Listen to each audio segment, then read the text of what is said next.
yang menyampaikan kebenaran firman Tuhan. Ayatkan kami menerima hal yang kudus yang berharga dari kerajaan surga.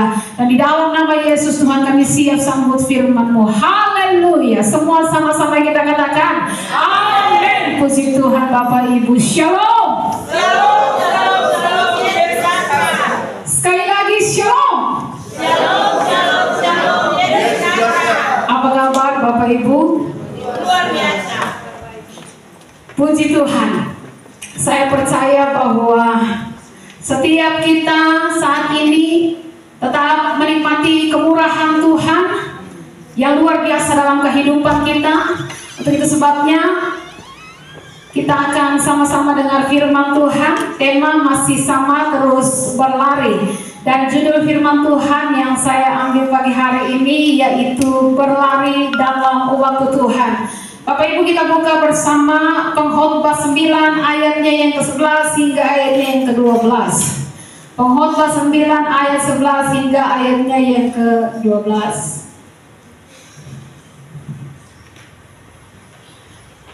Ya.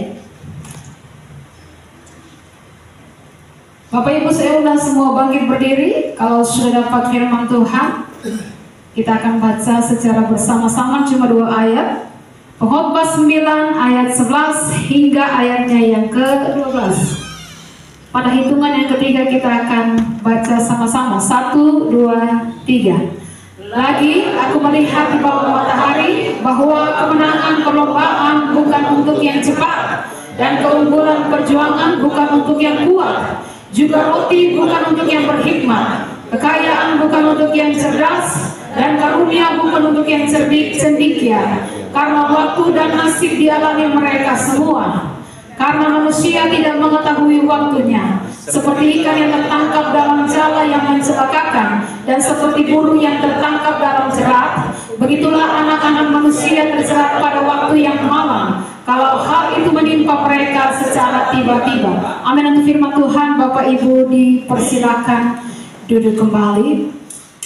Nah, kita melihat di sini, kita manusia berbicara soal bergerak atau berlari dalam waktunya Tuhan, waktu kemurahan yang Tuhan berikan bagi kita. Kita manusia adalah makhluk yang bergerak di dalam waktu, ya. Waktu yang sering dipakai dalam Alkitab ada 3 kata dari bahasa aslinya, ya. Waktu yang dihidupi atau dialami oleh manusia adalah waktu yang disebut kronos, ya. Kita manusia hidup dibatasi waktu, ya. Misalnya jam 8 pagi tanggal 21 April tadi, ya, yaitu beberapa menit yang lalu, 40 menit yang lalu, itu tidak akan pernah kembali lagi, sudah lewat. Jam 8 pagi tanggal 21 April 2024 itu sudah lewat. Jam 12 siang tanggal 20 April kemarin tidak akan pernah kembali. Semua dibatasi dengan yang namanya kronos atau waktu. Dan semua kita ada dalam kronos, waktu yang sudah terlewat tidak bisa dikembalikan. Kalau kita nonton YouTube, ya, kita nonton film di YouTube, itu bisa kas kembali. Kalau aku mau pergi kamar mandi kan bisa pause sementara, atau kalau sudah lewat kita kembali, bisa kembali lagi ke awal, ya. Tetapi kehidupan manusia tidak seperti itu, ya. Kita tidak bisa ulang kembali waktu-waktu kita. Maka kita berkata manusia ini usianya hanya 70 tahun, kalau kuat 80. Itu pun penderitaan, ya. Nah, dalam 70 tahun atau 80 tahun itu juga dibatasi 1 tahun 365 hari. Sedangkan Tuhan tidak bergerak dalam kronos, Tuhan bergerak dalam kairosnya Dia. Menembus waktunya manusia, menembus kronos. Dia bisa ada di masa lalu kita, Dia bisa ada di masa depan kita, ya. Dia bisa ada di 1 jam kemudian dari kita, 1 minggu kemudian dari waktu kita. Dia bisa ada di 10 tahun kemudian dari waktu kita hari ini. Dia bisa ada di setahun kemudian dari waktu kita saat ini. Dia bisa ada di masa depan kita, menyiapkan yang terbaik bagi saya dan saudara. Dia bisa ada di masa lalu kita, menyembuhkan setiap luka-luka batin di masa lalu, ya. Maka ketika kita mengalami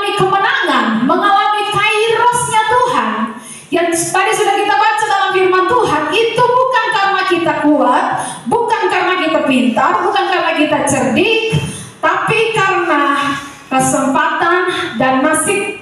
Kesempatan dan nasib dari bahasa aslinya kata yang karena waktu dan nasib.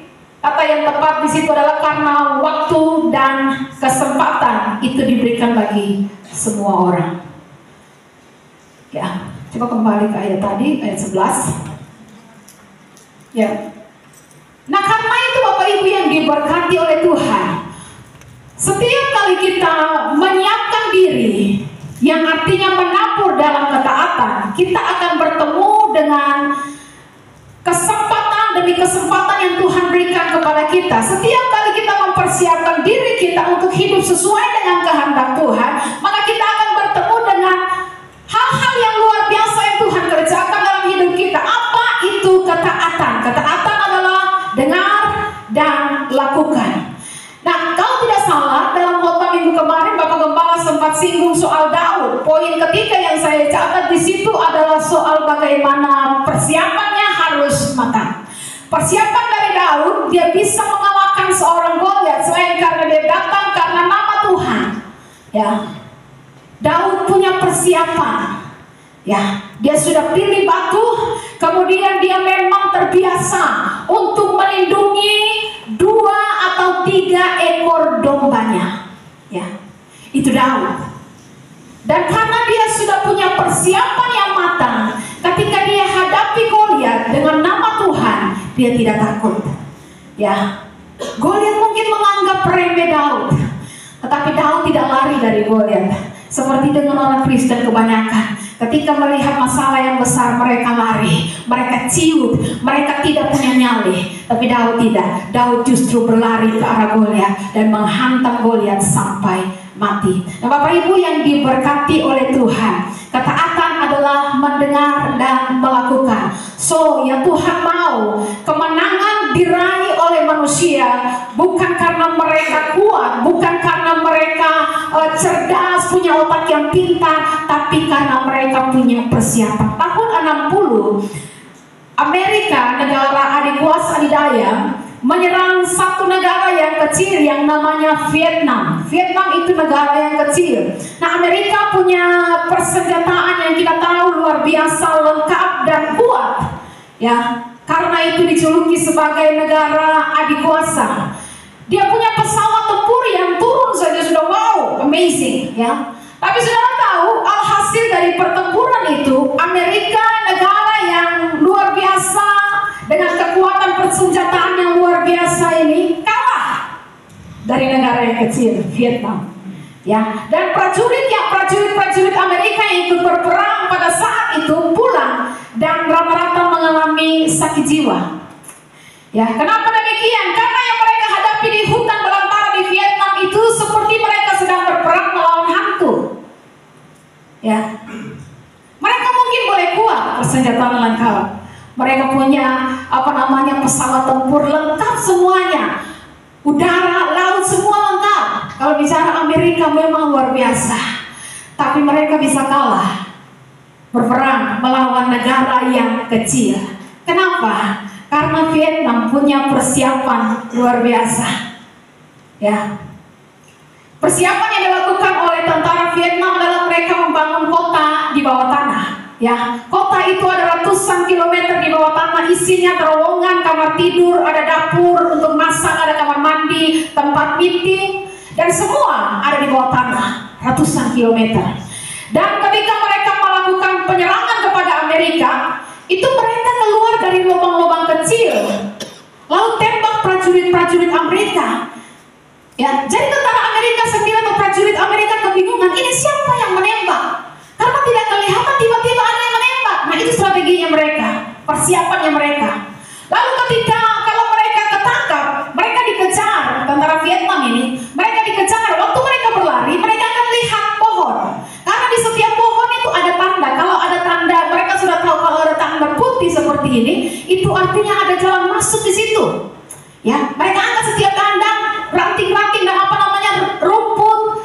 Mereka angkat dan pasti ada jalan masuk di pohon itu. Mereka sudah tahu. Makanya mereka tidak mudah ditangkap. Dan yang paling hebat, mereka punya dapur di bawah tanah itu, ya, mereka punya dapur di sini, tapi mereka bikin cerobong asapnya, pipanya itu 1 kilometer ke depan atau ke arah lain dan tembus di sana karena asap harus keluar, ya. Dan waktu tentara Amerika lihat, oh ini mungkin dapur mereka karena asap keluar dari sini, akhirnya dibomlah tempat itu. Ternyata itu bukan dapur, ya dibomir tempat kosong. Nah itu persiapan dari tentara Vietnam. Dan akhirnya Amerika pulang sebagai membawa kekalahan yang besar. Sekalipun mereka hebat, mereka kuat, mereka cerdas, mereka punya segala sesuatu yang lengkap, tapi ketika melawan negara kecil yang penuh dengan persiapan, mereka kalah. Ya. Nah, Daud sudah punya persiapan yang matang dengan biasa melindungi 2-3 ekor dombanya dari beruang dan serigala, kata firman Tuhan. Makanya Alkitab berkata kemenangan perjuangan bukan untuk mereka yang kuat, bukan untuk mereka yang cepat atau hebat, tapi untuk mereka yang memiliki persiapan. Amin. Persiapan, ketaatan akan selalu membawa kepada kemenangan-kemenangan yang Tuhan sudah sediakan bagi kita. Ya, cerita tentang Marta dan Maria, kita sama-sama tahu cerita ini. Marta sibuk dengan banyak perkara, Maria duduk di kaki Tuhan untuk mendengarkan suara Tuhan. Dan ada 3 hal yang Tuhan mau kasih tahu kepada kita, kepada Marta, ya, bahwa duduk di kakinya dan mendengarkan dia berbicara, mendengar instruksi dari Tuhan, itu penting. Karena apa? Karena Tuhan mau bawa kita dalam kesempatan-kesempatan yang sudah Tuhan sediakan. Ketika Marta sibuk dengan segala sesuatu dan akhirnya tidak belajar untuk mendengar suara Tuhan, Tuhan berkata kepada Marta, duduk di kakiku itu adalah perkara yang luar biasa seperti Maria. Lukas 10 ayat 42, kita lihat. Lukas 10 ayatnya yang ke-42. Tetapi hanya satu saja yang perlu, berarti tidak ada duanya. Hanya satu saja yang perlu, tidak ada duanya. Sekali lagi, Maria telah memilih bagian yang terbaik, berarti tidak ada lagi yang lebih baik dari ini, kata Tuhan. Duduk di kaki Tuhan dan mendengarkan Tuhan bicara, itu tidak ada duanya.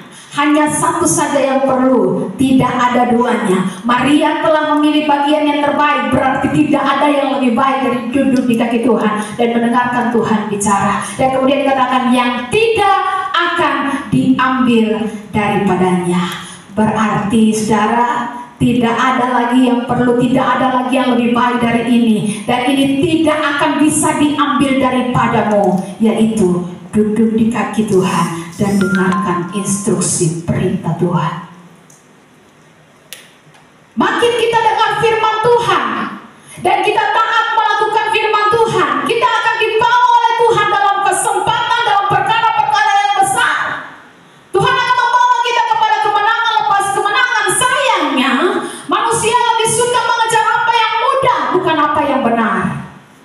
Makanya minggu-minggu kemarin saya sudah jelaskan tentang bagaimana kalau dalam kekristenan pengiringan kita kepada Tuhan enak-enak saja, tidak ada penderitaan. Kekristenan seperti itu ujungnya maut. Sebab Alkitab berkata untuk masuk ke dalam surga itu pintunya sesat. Alkitab berkata bahwa berjuanglah masuk melalui pintu yang sesat, bukan lebar, sesat. Kalau hari ini kekristenan kita tidak ada perjuangan, hidup suka-suka hati kita, maka ujungnya adalah neraka. Tapi hari ini kalau kita harus menghadapi pergumulan, karena harus mematikan kedagingan kita, mematikan segala keinginan kita yang berlawanan dengan firman Tuhan, itu baik, ya. Karena sekali lagi Tuhan sudah kasih tahu jalan ke surga itu begini, pintunya sesat. Berjuanglah untuk masuk melalui pintu yang sesat itu, karena lebarlah jalan dan luaslah jalan yang menuju kepada kebinasaan, dan banyak orang, bukan sedikit, banyak orang yang sedang melewatinya. Ya, jadi saya tidak heran kalau nanti Ibu Pendeta, kalau Bapak itu nanti ada orang yang suka, ya sebab banyak orang yang akan melewati jalan yang luas. Orang Kristen kan sekali lagi tidak suka repot-repot. Apalah firman Tuhan mesti atur begini, begitu dan sebagainya. Ya, hidup-hidup saya, firman Tuhan tidak usah atur saya. Kita tidak mau diatur oleh firman Tuhan.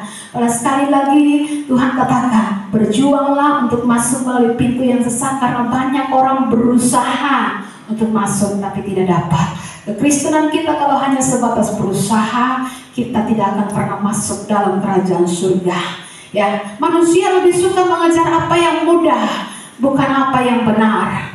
Dan dengar ini baik, musuh dari ketaatan, musuh dari persiapan adalah penundaan.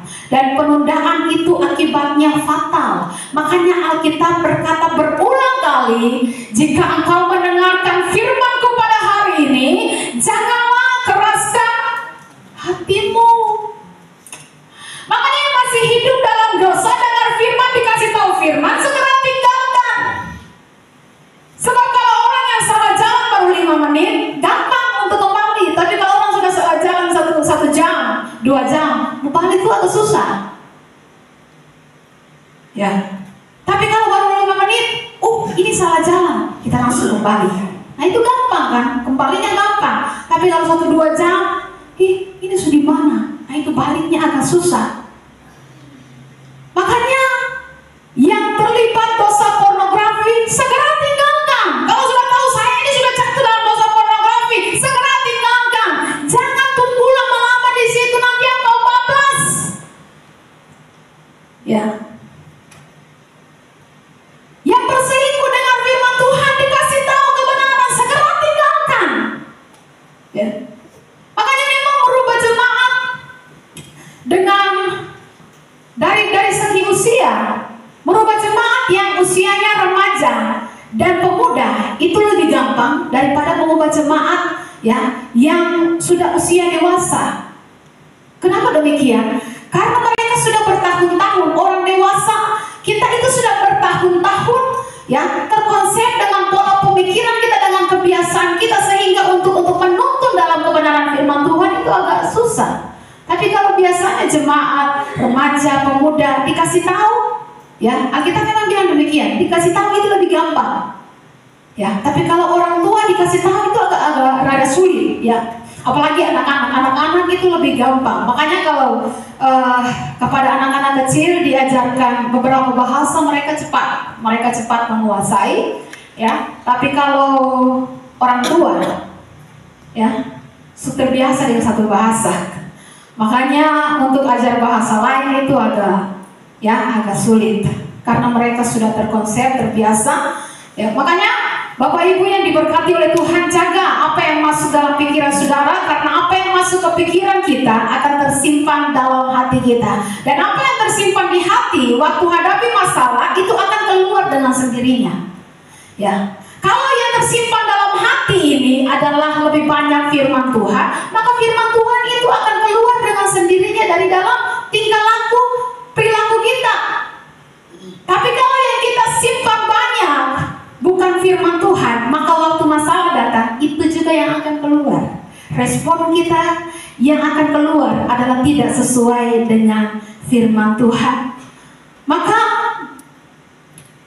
sebelum kita ujian, ya, selalu ada yang namanya ulangan harian, ya. Biasanya sekarang disebut tes sumatif sebelum ujian yang sesungguhnya. Kalau di SD anak saya tes sumatif ada 1 atau 2 kali baru masuk ke ujian yang sesungguhnya. Jadi diulang-ulang terus sampai mereka benar-benar memahami. Nah, karena itu Bapak Ibu yang diberkati oleh Tuhan, isi terus pikiran kita dengan firman Tuhan.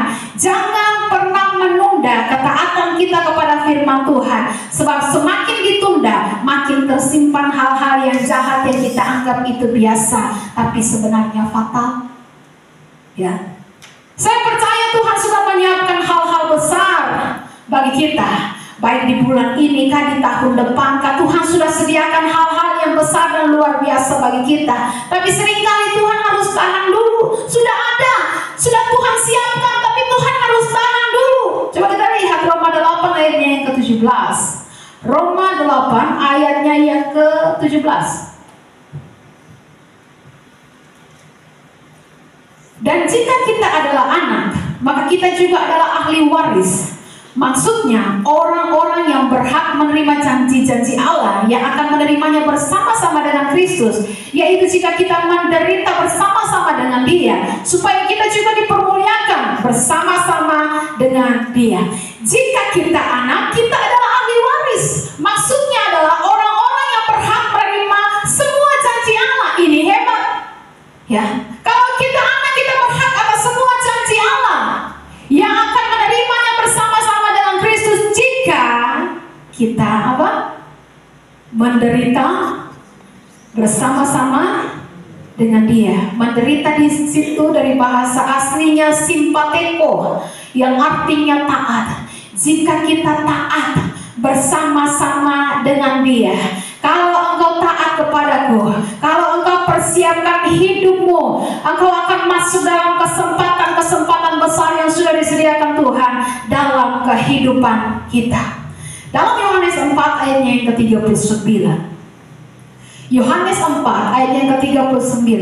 Jadi ketika kita menabur dalam ketaatan, kita sedang mempersiapkan kehidupan kita untuk perkara-perkara besar yang Tuhan mau kerjakan dalam hidup kita. Yohanes 4 ayatnya yang ke-39.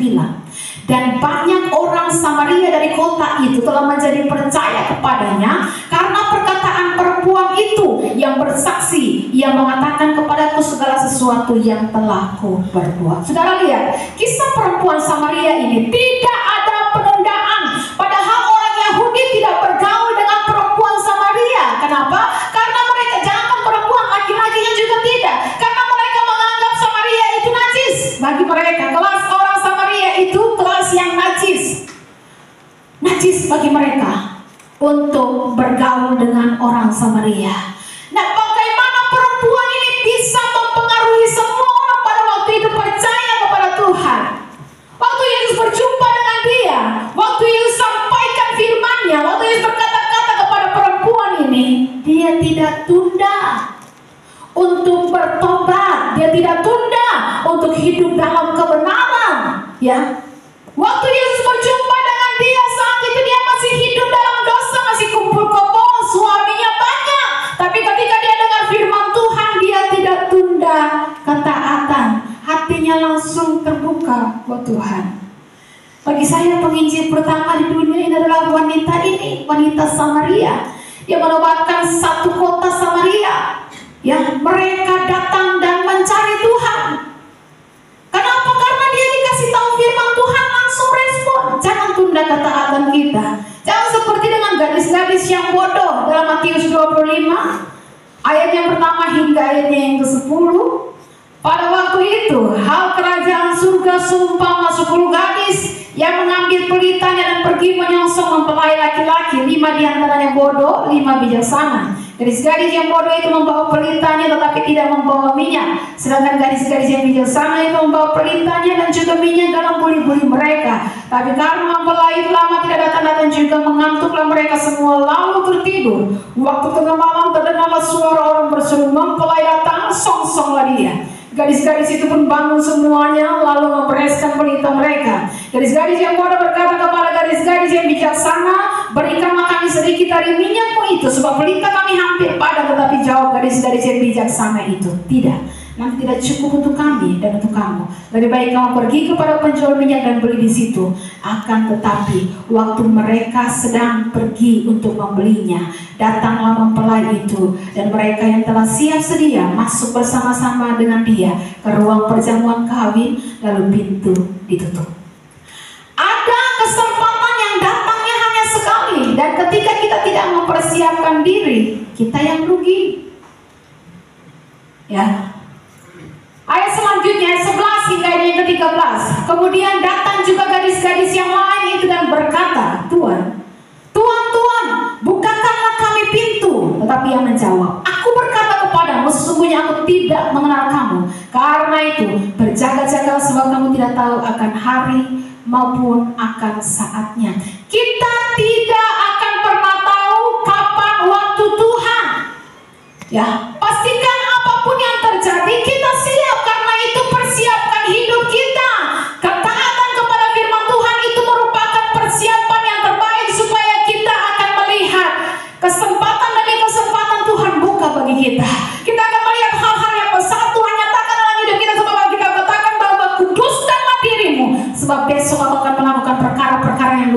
biasa bagimu.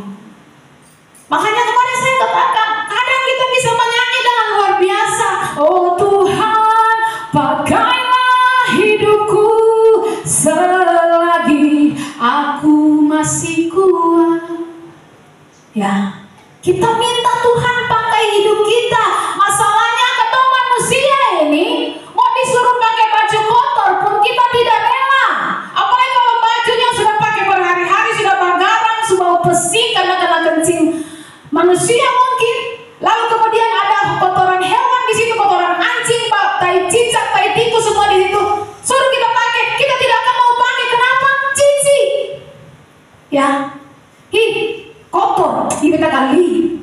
Kok kita bilang Tuhan, oh Tuhan, pakailah hidupku. Nah, bagaimana Tuhan mau pakai? Nah, kita hidup dalam dosa, dalam ketidaktaatan kepada kehendak Tuhan. Kita hidup sesuka hati dan tak menyanyi, oh Tuhan, pakailah hidupku. Tuhan dia bedaki. Selagi menyanyi Tuhan pakai hidup, tapi tidak ada punya keputusan, komitmen di hati untuk tinggalkan dosa, dan kita suruh Tuhan, pakailah hidupku. Tuhan lihat, betapa tidak sempurna kita suruh Tuhan pakai hidup yang tidak mau bertobat ini. Makanya Bapak Ibu, kalau di tempat ini kita dengar firman Tuhan berkali-kali tapi tidak mau bertobat, mendingan kita jangan pernah dengar firman Tuhan. Ya.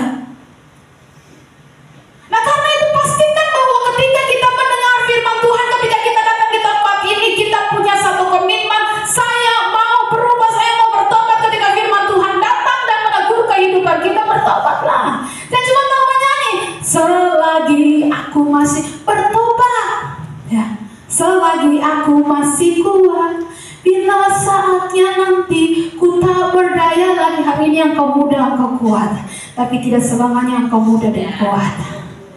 Akan ada waktunya di mana engkau tidak berdaya. Karena itu selagi masih ada nafas di kandung badan, kuduskanlah dirimu, hiduplah dalam kekudusan. Ya, hiduplah dalam kebenaran. Tinggalkan segala dosa-dosa kita. Hidup dalam kebenaran. Sehingga ketika kita bilang, oh Tuhan, pakailah hidupku, Tuhan akan pakai hidup kita, melakukan perkara-perkara yang luar biasa melalui kehidupan kita. Waktu kita suruh Tuhan pakai, memang benar-benar kita sudah berkomitmen, Tuhan saya mau tinggalkan segala dosa. Seperti wanita Samaria ini, dia orang berdosa, punya 6 suami. Ya, dia kumpul kebo, tapi waktu dia ketemu dengan Tuhan, dia langsung putuskan untuk tinggalkan segala dosa-dosanya dan langsung menjadi pemberita Injil. Ya, persiapkan diri kita dengan baik. Saya selalu berusaha menabur ketaatan setiap hari karena saya tahu saya pasti ketemu dengan hal-hal besar yang sudah dipersiapkan Allah dalam kehidupan saya. Jangan menabur ketaatan karena kondisi, jangan menabur ketaatan hanya karena ada maunya supaya kita diberkati Tuhan. Ya, jangan. Waktu kita taat kepada firman Tuhan itu untuk kebaikan kita sendiri. Kalau orang taat karena kondisi, dia akan taat ketika lihat ada orang melihat dia. Tapi ketika tidak ada orang lihat, maka dia tidak akan taat. Ya. Ulangan 28 ayatnya yang ke-6 dan ayatnya yang ke-13. Ini merupakan ayat yang sering kita dengar setiap minggu. Ulangan 28 ayatnya yang ke-6 dalam doa berkat. Dan ketika jemaat menerima berkat, jemaat pasti berkata amin, amin, amin. Diberkatilah engkau pada waktu masuk, diberkatilah engkau pada waktu keluar. Ayat 13. Tuhan akan mengangkat engkau menjadi kepala dan bukan ekor. Engkau akan tetap naik dan bukan turun. Apabila engkau mendengarkan perintah Tuhan Allahmu yang kusampaikan pada hari ini, kau lakukan dengan setia. Kita biasanya hanya suka dengan bagian pertama. Tuhan akan mengangkat engkau menjadi kepala dan bukan ekor. Engkau akan tetap naik dan bukan turun. Lupa kalau itu masih koma. Apabila engkau mendengarkan perintah Tuhan Allahmu yang kusampaikan kepadamu pada hari ini, kau bukan hanya mendengarkan, engkau lakukan dengan setia. Ya, saudara, waktu Tuhan bilang Tuhan akan membawa engkau, mengangkat engkau jadi kepala, Tuhan akan membawa engkau semakin semakin naik dan bukan turun. Saudara harus tahu proses naik itu tidak enak. Dan ketika kita sedang dibawa naik oleh Tuhan, pasti banyak tantangan, banyak masalah yang terjadi, banyak yang komplain. Jadi jangan pikir ayat ini itu enak-enak saja dibawa naik, tidak. Ya, sebab kita semua tahu untuk naik kelas itu melewati ujian. Tiba-tiba langsung naik kelas. Ya, cuma masuk tiap hari langsung naik kelas, tidak. Ada ujian. Semakin tinggi tingkatannya, ujiannya semakin berat. Orang mau naik jabatan, ya, para pegawai itu biasanya mau naik jabatan atau di satu perusahaan. Kalau mau naik jabatan, lemburnya semakin banyak. Ya, jadi kabar baik buat kita saat ini, kalau kita sedang mengalami kesulitan karena ketaatan kepada firman Tuhan. Saudara, hari-hari ini kalau kita sedang mengalami masalah, kalau kita sedang mengalami kesulitan, tekanan, persoalan hidup, karena kita taat kepada firman Tuhan, kita sedang dibawa naik oleh Tuhan. Jadi tenang saja, jangan komplain karena memang tidak enak saat mau dibawa naik. Ya, soal-soalnya susah, soal-soal ujiannya susah. Jangan komplain, tunduk saja dan tetap taat kepada Tuhan. Saya punya dosen, waktu saya masuk di seminari Bethel, saya punya dosen itu mantan jenderal, ya. Namanya Pak Prapto, saya lupa nama panjangnya, tapi dia pernah diundang oleh dan dia mengajar mata kuliah teologi perjanjian baru, ya, teologi perjanjian baru. Dan ketika kita harus ada dalam ujian, ternyata dia sudah bilang, itu yang saya sudah kasih materi-materi itu kalian ajar saja karena itu pasti keluar. Kalian belajar saja karena itu pasti keluar. Ya. Lalu saya ini memang kalau untuk menghafal, saya biasanya kalau ulangan itu menghafal, biasanya saya punya nilai lebih baik. Ya, dibanding dengan harus pengertian. Biasanya kalau untuk menghafal nilai pasti lebih baik. Dan memang betul, ya. Waktu Pak Prapto, ya, kasih soal-soal dan kemudian kita sudah selesai kerjakan, besoknya lewat beberapa hari nilai keluar, ditempel di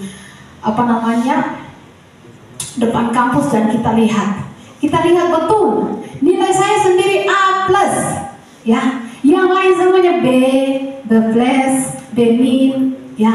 Lalu saya dengar, sebelum saya datang saya dengar dari belakang ada yang kali Pak, dalam bahasa sana, ya, apa Pak Prapto itu ada hubungan ya sama Bu Rahel itu, ya, atau bagaimana, ada keluarga atau gimana, ya? Saya bilang, saya orang Maluku, Pak Prapto itu orang Jawa, bagaimana ada hubungan keluarga? Saya tidak kenal. Dia juga dosen baru waktu itu di seminari Bethel. Dan luar biasa, soal-soalnya berat, tapi karena dia sudah ingatkan apa yang saya ajarkan semua pasti akan keluar, ya. Dan saudara, untuk kita bisa naik level, untuk bisa naik kelas, pasti kita akan menghadapi ujian yang semakin berat. Karena itu kalau hari-hari ini kita sedang mengalami tekanan yang berat, saya sering katakan bahwa berkat Tuhan itu adalah sesuatu yang membawa kita semakin dekat dengan Tuhan. Jadi kalau hari ini kita sedang diizinkan Tuhan mengalami tekanan persoalan kehidupan, dan itu membuat kita lebih dekat kepada Tuhan, itulah berkat Tuhan. Sebab bisa saja kita diberkati dengan materi yang melimpah, tapi kemudian ketika kita mendapatkan itu, kita lupa cari Tuhan. Kita tidak ada waktu cari Tuhan. Kita tidak ada waktu untuk duduk di kaki Tuhan. Nah, itu bukan berkat, itu pencobaan betul. Dan kita harus bisa memahami ketika ada sesuatu yang Tuhan luaskan terjadi, itu untuk membawa kita lebih dekat dengan Tuhan. Itulah berkat yang luar biasa dari Tuhan. Jadi ketika ada masalah, tenang saja, jangan komplain karena memang tidak enak saat Tuhan mau bawa naik. Tunduk dan taat saja kepada Tuhan. Tabur ketaatan saja, engkau tabur ketaatan, engkau akan menuai janji Tuhan. Tapi ketika engkau tabur yang jahat, yang sama dengan ketidaktaatan kepada firman Tuhan, engkau pasti akan menuai bencana. Jadi apapun kondisinya, tetap taat pada firman Tuhan. Mau orang perlakukan kita buruk, mau tidak hargai kita, mau orang jahat sama kita, tetaplah baik, balas kejahatan dengan kebaikan. dinonjol, ada yang tidak dihargai oleh pasangan sendiri, ada yang diperlakukan buruk di kantor dan sebagainya. Tapi kita harus tetap berdiri di atas firman Tuhan, pegang firman Tuhan dan lakukan bagian kita. 1 Petrus 3 ayatnya yang ke-9 hingga yang ke-11. 1 Petrus 3 ayat 9 hingga ayatnya yang ke-11. Dan janganlah membalas kejahatan dengan kejahatan atau caci maki dengan caci maki, tetapi sebaliknya hendaklah kamu memberkati, karena untuk itulah apa? Kamu dipanggil, kita tuh dipanggil untuk melakukan perbuatan baik yang sudah Tuhan siapkan untuk mencari berkat dan memperoleh berkat.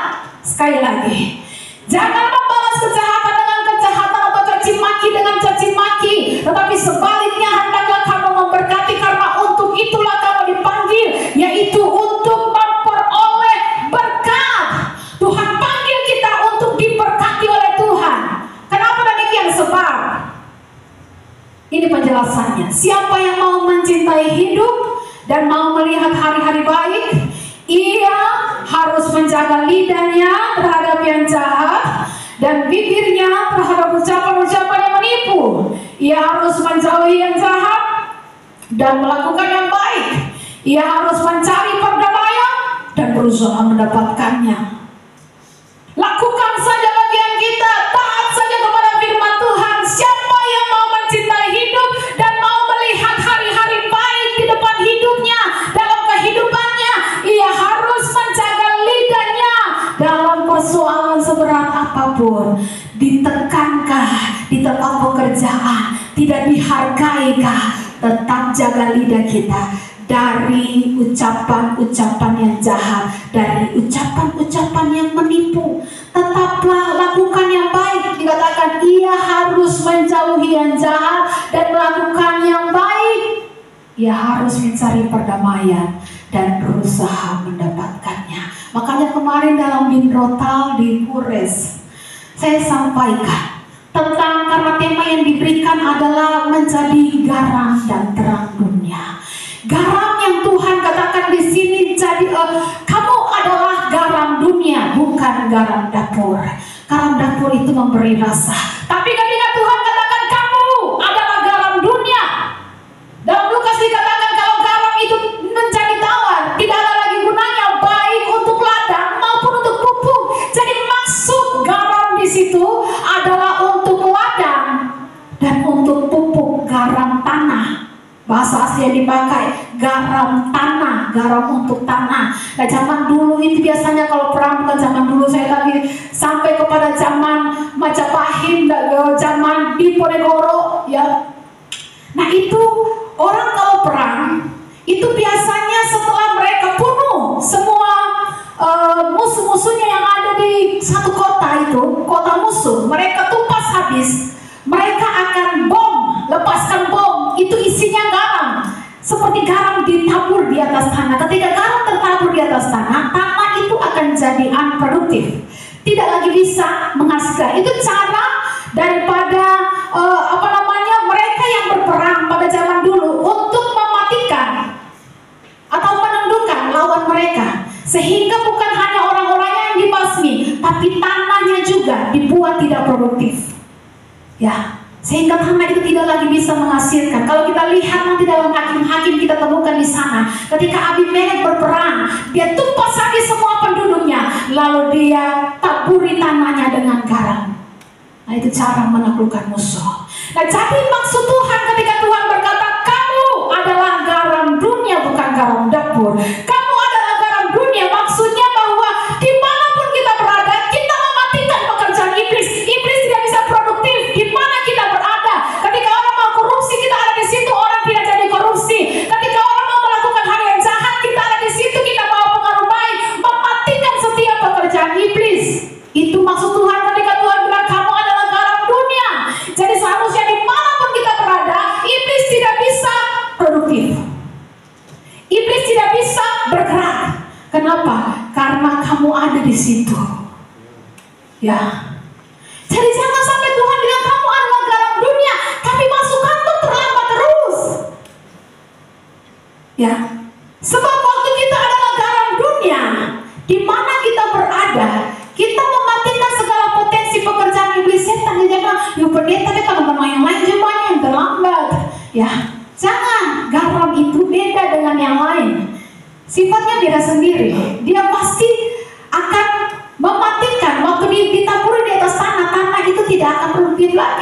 Bahkan yang saya tahu, biasanya kalau di negara-negara bersalju itu, kalau turun salju mobil tidak bisa lewat. Makanya dikeluarkanlah satu mobil dari pemerintah daerah dan kemudian disemprot ke atas salju itu garam, sehingga waktu garam ditaburkan mobil bisa lewat karena sudah tidak diizinkan. Jadi banyak fungsinya garam. Nah karena itu Bapak Ibu, ketika Tuhan bilang kita adalah garam dunia, garam tanah, di mana kita ada, waktu Tuhan bawa kita kemanapun, iblis tidak bisa produktif di tempat itu.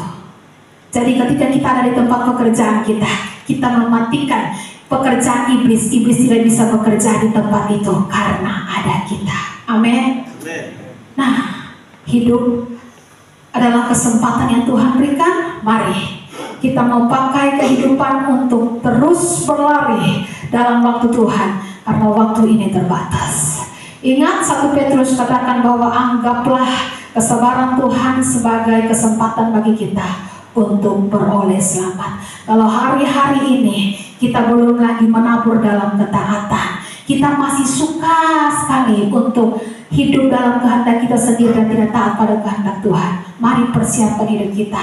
Tuhan sudah persiapkan hal besar di hadapan kita, tapi kita belum hidup dalam ketaatan. Makanya Tuhan masih tahan terus, Tuhan masih tahan terus. Hiduplah dalam ketaatan. Tuhan kasih waktu lagi. Jangan-jangan kita inailahi tanpa mempersiapkan hidup kita. Makanya saya sering katakan kepada pelayan Tuhan, kalau kemarin sudah terlambat, usahakan hari ini kita tidak terlambat lagi. Jangan setiap ibadah pemuda terlambat terus, setiap ibadah remaja terlambat terus. Kita belajar dari WBI. Jangan 6 tepat, mau ada orang, mau tidak ada orang, mau ada gitar, mau tidak ada gitar, mulai. Ya, jadi mari, baik itu 2 puasa, 2 persiapan, perbiasakan supaya kita tetap mulai tepat waktu. Apa yang kita lakukan kemarin mungkin kurang baik, kurang bagus untuk Tuhan. Berusahalah untuk lakukan yang terbaik untuk Tuhan. Kalau kemarin kita belum meninggalkan dosa, hari ini tinggalkanlah setiap dosa-dosa yang kita masih hidup di dalamnya. Biar kesempatan kita pergunakan dengan baik, sehingga ketika waktu Tuhan datang, kita tidak seperti ayat yang ke-13 itu, seperti ikan yang tertangkap dalam jerat, tidak punya kesempatan untuk melepaskan dirinya. Tapi saya percaya ketika waktu Tuhan tiba atas setiap kita sudah ada dalam persiapan yang baik sebagai mempelai yang siap menantikan kedatangan Kristus. Amin. Itu firman Tuhan. Mari renungkan kembali ke kebenaran firman Tuhan.